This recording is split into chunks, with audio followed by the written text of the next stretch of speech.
Friday, May 17th, 1974. Dublin is in the middle of a bus strike. That means more people on foot, more people on the streets, more people caught in the open when, at 17:28 in the afternoon, the first car bomb detonates on Parnell Street. A car bomb parked outside a pub and a supermarket in the north inner city. When it went off, shop fronts disappeared, cars were hurled across the road, and people were thrown in all directions.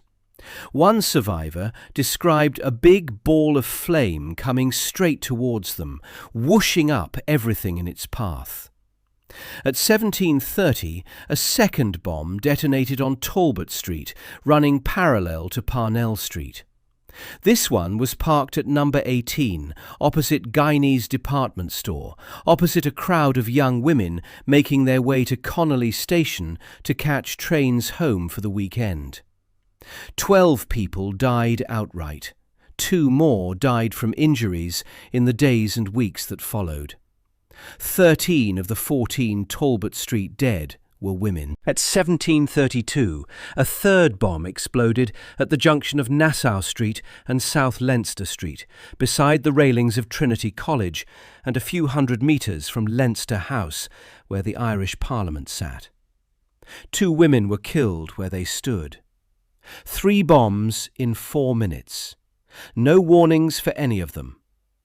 Almost 90 minutes later, at 18:58, a 4th bomb detonated in Monaghan town, outside a pub called Greason's on North Road, just south of the border. 5 people died there immediately. 2 more died from their injuries over the following weeks. 33 people were killed across those 4 explosions. Official commemorations now count 34 because Colette Doherty, 20 years old and 9 months pregnant, killed on Talbot Street, is recognised alongside her unborn child. The Kane database, the principal academic record of Troubles deaths, describes the toll as 33 civilians and an unborn child. Approximately 258 to 300 people were injured. May 17th, 1974 was the single deadliest day of the entire 30-year conflict. That's not a contested claim. Kane states it directly.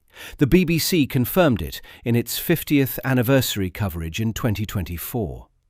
The Monaghan Museum called it the single worst day of killing during the Troubles. The distinction matters because the Omagh bombing in 1998, which killed 29 people, is frequently described as the worst atrocity of the Troubles. It was the worst in Northern Ireland. The worst day of the conflict overall happened in Dublin, in the Republic, and almost no one outside Ireland knows it happened. That gap is what this is about. A commenter on a previous documentary about the Troubles wrote this: "It's strange why people never mention the Loyalist bombs and only ever seem to mention the IRA. In the McGurk's bar bombing alone, there were 15 people murdered, more than Bloody Friday, in one bombing. Conway's bar was also bombed. The Dublin and Monaghan bombing was the worst day of the Troubles, with 33 people murdered, apparently carried out by the UVF and MI5. That comment is factually sharp, historically aware, and largely correct. It names specific incidents. It names the perpetrators. It identifies the pattern. The audience that wrote it had noticed something that mainstream documentary coverage has consistently failed to centre: that Loyalist paramilitaries killed civilians at roughly 3 times the rate of the IRA, meaning civilians made up a far greater proportion of their victims, and that the historical record treats this asymmetry as a footnote. The McKittrick-Sutton Index of Troubles Deaths, compiled by journalist David McKittrick and academic Malcolm Sutton and maintained by the Kane database at Ulster University, shows that Republican paramilitaries killed approximately 2,058 people over the course of the conflict, while Loyalist paramilitaries killed approximately 1,027. On raw numbers, the IRA killed more people. But when you break down who died, the picture reverses. Analysis derived from the Sutton Index shows that Loyalist groups killed civilians at a proportion of approximately 80 to 90% of all their victims. The Provisional IRA's civilian toll was closer to 30%, with the majority of their victims being security forces or paramilitary combatants. Loyalists chose civilians. That was the strategy. And the mainstream historical narrative, shaped largely by IRA coverage, has never fully reckoned with that. McGurk's bar is the place to start, because McGurk's is where you can see the erasure in real time, documented in official British government papers. On the evening of Saturday, December 4th, 1971, a bomb planted by the Ulster Volunteer Force destroyed McGurk's bar at 81 to 83 North Queen Street in Belfast. A Catholic-owned family pub, nothing political, nothing paramilitary, just people having a drink on a Saturday night. The explosion caused the two-storey building to collapse. 15 people died. At the time, it was the single largest death toll from any bombing incident in Belfast during the Troubles. More people died in that one blast than would die across all of Bloody Friday 7 months later, when the Provisional IRA detonated approximately 19 to 22 bombs across Belfast in 75 minutes and killed 9 people. 15 dead in one bomb, 9 dead across 22. But Bloody Friday has a name. McGurk's bar is remembered mostly by the families. The reason for that goes beyond editorial preference. Within hours of the McGurk's bar explosion, official British and Northern Irish authorities promoted a specific counter-narrative: that the bomb was an IRA own goal, that the victims had been killed by a Republican bomb that detonated prematurely while being prepared inside the pub. A Royal Ulster Constabulary intelligence document dated December 5, 1971, the day after the bombing, described the incident as a premature explosion inside the public house involving a known member of the Provisional IRA. A British Ministry of Defence note, dated December 14, 1971, went further, asserting that forensic evidence shows quite clearly that 5 of the victims were killed by blast, indicating that the explosion must have been inside the bar, and raised the very strong presumption that it was caused by accidental detonation of a bomb being carried by one of the customers. Northern Ireland's Stormont Minister for Home Affairs, John Taylor, publicly stated his belief that the IRA was responsible. This wasn't media speculation.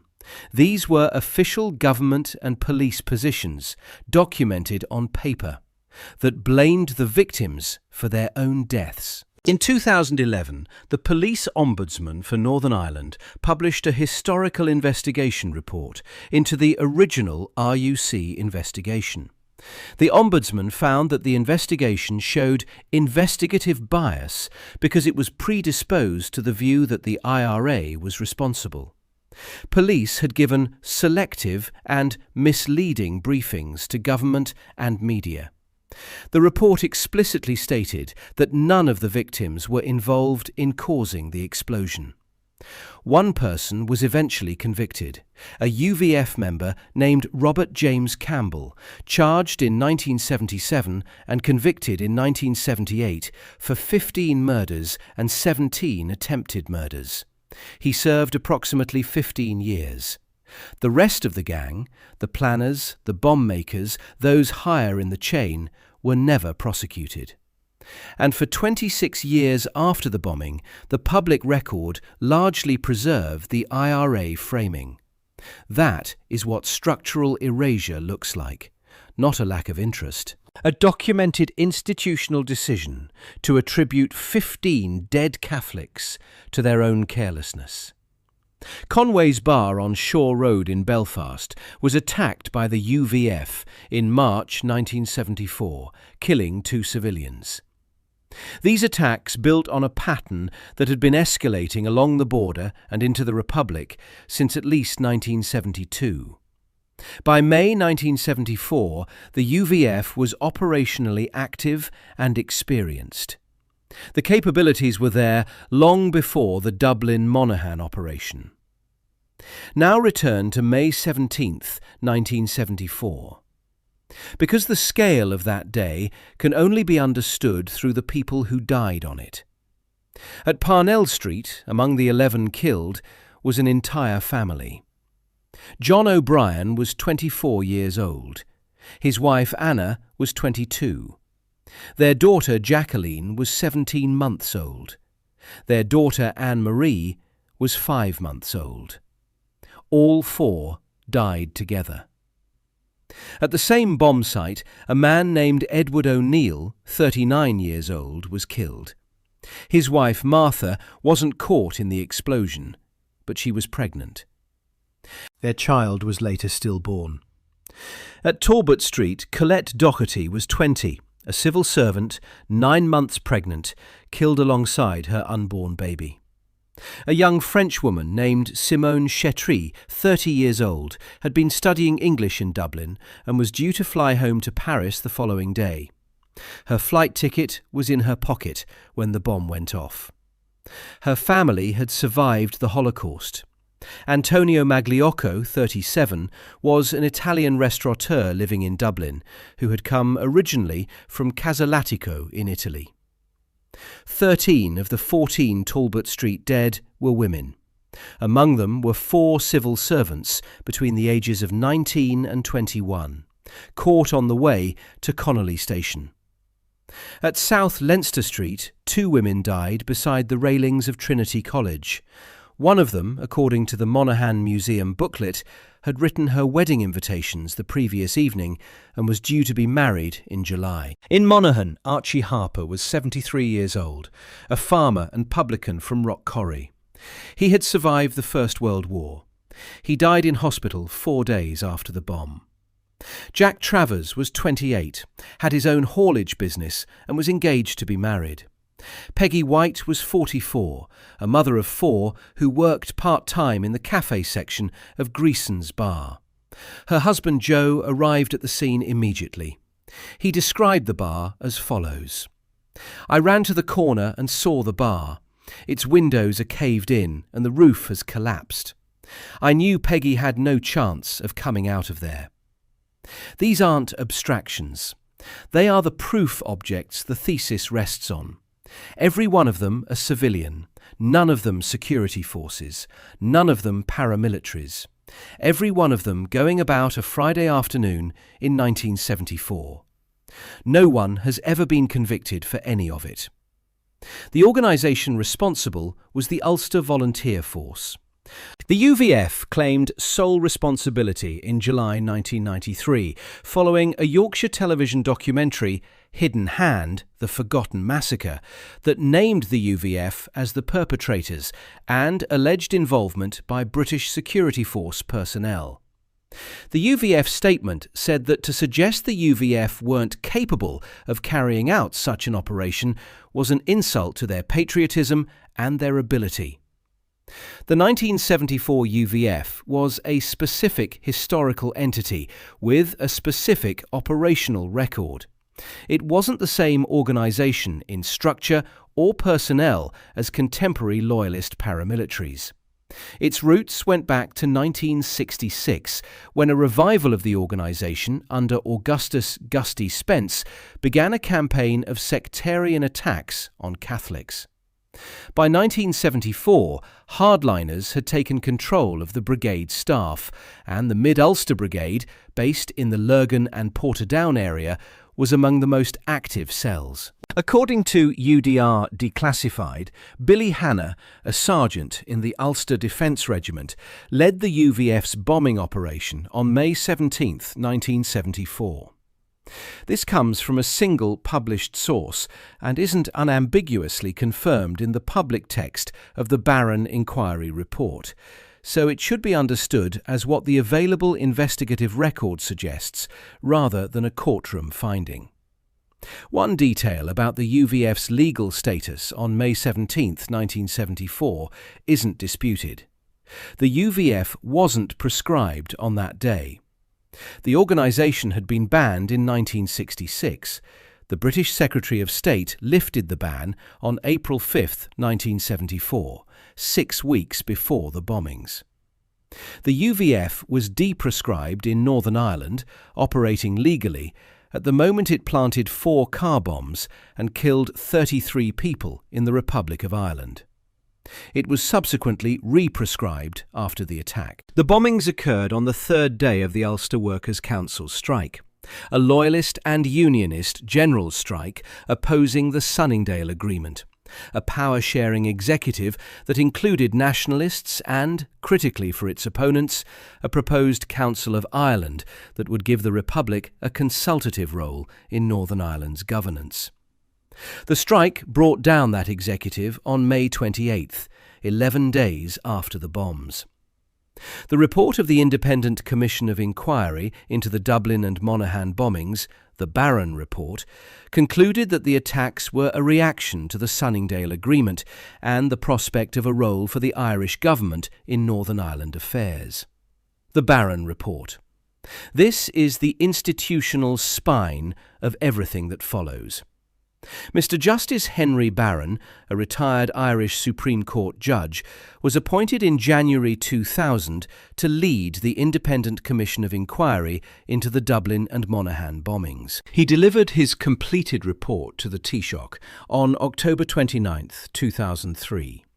It was published on December 10, 2003, and referred to the Joint Oireachtas Committee on Justice, Equality, Defence and Women's Rights, which produced its own final report in March 2004. These are 2 separate documents. The Barron Report itself is a 2003 document. What did it find? The perpetrators came from 2 groups of loyalist paramilitaries, one based in Belfast, one in the Portadown and Lurgan area. Most, though not all, were members of the UVF. On the question of security force involvement, Barron was careful in his language. He concluded that it was likely that soldiers of the Ulster Defence Regiment and officers of the Royal Ulster Constabulary either helped prepare the attacks or were aware of the preparations. He found that the farm of RUC officer James Mitchell at Glenanne had played a big part in preparations for the attacks. He found that within a short time of the bombings, Northern Ireland security forces had good intelligence suggesting who was responsible. He found that some of the suspects were reliably said to have had relationships with British intelligence and RUC Special Branch officers. According to academic Mark McGovern of Edge Hill University, writing in 2017, Barron specifically named UVF operator Robin Jackson, known as the Jackal, as one of those reliably said to have relationships with British intelligence and/or RUC Special Branch. Barron also found insufficient evidence that senior security force personnel were involved at a command or direction level. He found that a higher level cover-up was possible. He found that the suggestion British security forces had assisted the UVF was neither fanciful nor absurd. He didn't describe what he found as proven collusion. That is the precise language of the report, and the script must honour it. What Barron couldn't resolve, and said so explicitly, was partly a consequence of what the British government refused to give him. On November 10, 2000, Barron wrote to the British Secretary of State for Northern Ireland, John Reid, requesting access to relevant British documents. In February 2002, Reid replied, declining to release those documents, citing national security. On January 10, 2005, Prime Minister Tony Blair sent a memo to Taoiseach Bertie Ahern, formally refusing to consider establishing any public inquiry in UK jurisdiction into the Dublin and Monaghan bombings. Two specific men, two specific refusals, two specific dates. Those aren't bureaucratic delays, those are decisions. The Joint Oireachtas Committee's final report, published in March 2004, went further than Barron himself in characterising the findings. The committee stated it was left in no doubt that collusion between the British security forces and terrorists was behind many, if not all, of the atrocities it had considered. That is the Irish Parliament's evaluative conclusion, not Barron's own phrasing, but it's on the record, issued by a constitutional democratic body following a formal examination of the report. What the British government has consistently withheld are the files most relevant to answering Barron's open questions.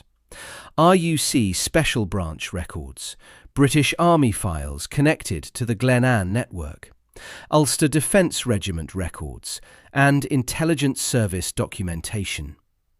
These inferences derive directly from Barron's findings, that suspects were connected to British intelligence and that security forces had good intelligence within days of the attack. But the underlying source material remains inaccessible to Irish authorities. The Barron Report's inquiry was, in his own words, limited precisely because of the British government's refusal to make original documents available. In June 2005, the Irish government publicly stated it would consider bringing the British government before the European Court of Justice to force file release. A case, Cummins and Others versus the United Kingdom, was lodged at the European Court of Human Rights, alleging collusion and failure to cooperate with an effective investigation. And still the files stayed closed. On July 10, 2008, the Dáil passed its first all-party motion unanimously. The motion urged the British government to allow an independent international judicial figure access to all original documents held by Britain relating to the bombings. The clerk of the Dáil was directed to communicate the text and the reports to the House of Commons. Britain didn't comply. A second all-party Dáil motion passed in 2011. A third in 2016. A fourth, again unanimous, in May 2024, just days before the 50th anniversary of the bombings. 4 unanimous votes of the Irish Parliament over 16 years, each one asking the same thing, each one ignored. Taoiseach Simon Harris and Tánaiste Micheál Martin attended the 50th anniversary memorial in May 2024. President Michael D. Higgins addressed the families with the words, "Don't ask victims to move on."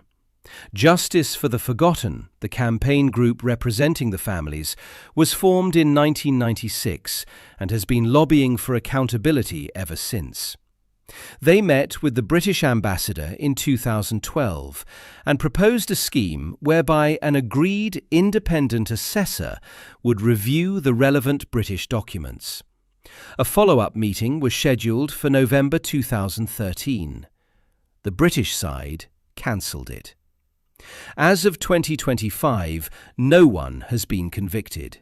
The files haven't been opened to Irish authorities. Matt Carthy, a Sinn Féin TD, stated in May 2025 that files handed to a British-appointed review body, Operation Denton, had still not been given to the Irish government, and that no memorandum of understanding existed for Dublin Monaghan comparable to what had been agreed for the Omagh inquiry.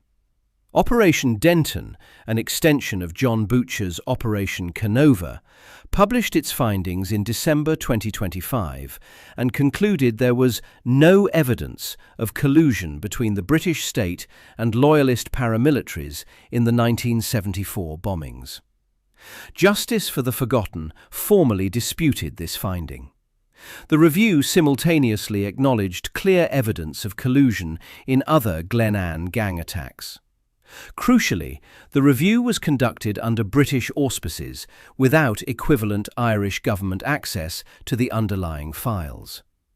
Sinn Féin and Justice for the Forgotten have argued that drawing conclusions before the Irish government sees the same documentation is itself a problem. The no evidence finding can't be treated as a settled resolution when the evidence base remains asymmetric.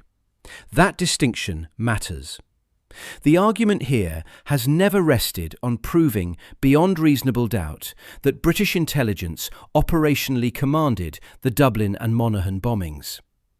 What the Barron report documented is that suspects were reliably connected to British intelligence and security personnel, that a British security force officer's farm played a central role in preparations, that the Northern Ireland security apparatus had good intelligence about the perpetrators within days, and that the files most likely to resolve these questions have been withheld for 50 years. The refusal is the argument. The files are the answer nobody is being allowed to give. A comparison makes this structural priority difference visible. The Guildford bombings occurred in October 1974, 5 months after Dublin and Monaghan. 4 pubs were targeted by the Provisional IRA in Guildford and Woolwich. 5 people died. By October 1975, within a year of the attacks, 4 people had been convicted and sentenced to life imprisonment. They were innocent. The Guildford Four, Jerry Conlon, Paul Hill, Paddy Armstrong and Carol Richardson, spent between 14 and 15 years in prison before their convictions were quashed in 1989.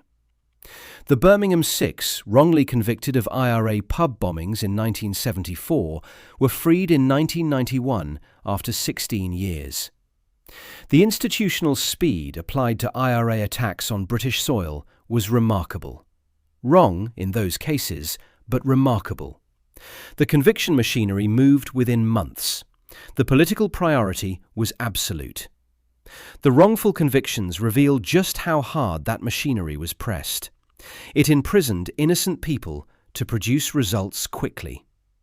In Dublin and Monaghan, 33 people were killed in a single afternoon. By July 1974, the Garda investigation into the Monaghan bomb had wound down. By August 1974, the Dublin investigation had closed. The Barron report later found these closures premature, that significant leads had been left unexplored. A subsequent commission of investigation, chaired by Patrick McEntee SC, reporting in April 2007, concluded that Garda intelligence failed to meet an adequate and proper standard, and that photograph albums of suspects were missing, including records of their contents. 2 governments, 2 different urgencies. One set of bombs produced wrongful life sentences in under a year. The other produced nothing. 50 years of nothing. The structural bias in how the Troubles are narrated internationally runs deeper than a single documentary or editorial decision. When the conflict is framed through the lens of the Provisional IRA, its campaigns, its politics, its eventual peace process engagement, loyalist violence becomes a reaction rather than a cause, a counterpoint rather than a primary story. The audience who noticed this from the comments section wasn't wrong. The framing flattens the arithmetic. A war in which one side killed civilians at roughly 3 times the rate of the other, proportionally, isn't a war of two equally violent traditions. But if the dominant narrative is built around one tradition, that asymmetry vanishes. McGurk's bar was misattributed by official British bodies. The Dublin and Monaghan bombings have no convictions and closed files. The Glenanne gang, which operated through the mid-1970s and was connected through the same network of individuals identified in the Barron report, was responsible for dozens of additional murders in Ireland and has only recently been subject to partial accountability processes.